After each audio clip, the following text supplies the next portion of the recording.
Students, आज हम गज़ल करने जा रहे हैं आदमी आदमी से मिलता है, गज़ल नंबर 2।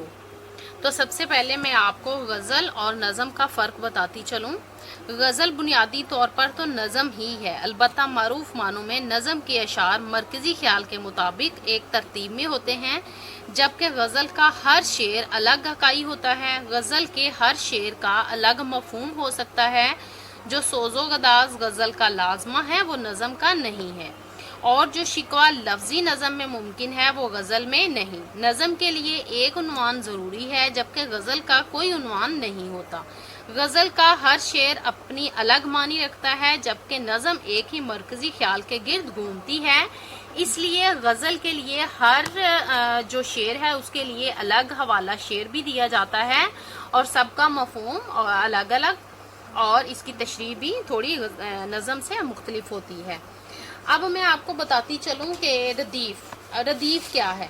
अब इस गज़ल की जो रदीफ़ है वो से मिलता है। आप अगर गज़ल पढ़ें तो आपको पता चलेगा कि इसमें रदीफ़ से मिलता है, सबके आखिर में रदीफ़ से मिलता ही है। काफ़िया क्या है?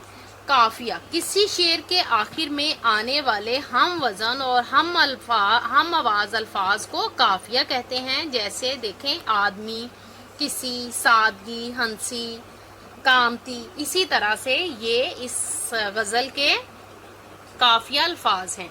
रदीफ़ किसे कहते हैं? किसी शेर में काफ़िया के बाद आने वाले एक जैसे लफ्ज़ रदीफ़ कहलाते हैं।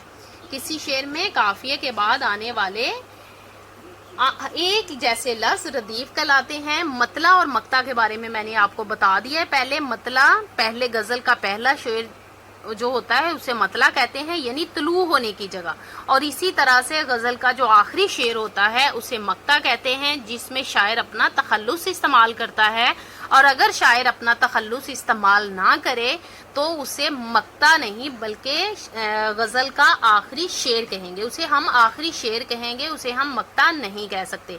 अब आपको मैंने बता दिया नज़म और गज़ल में फ़र्क, मतला और मक्ता, काफ़िया और रदीफ़।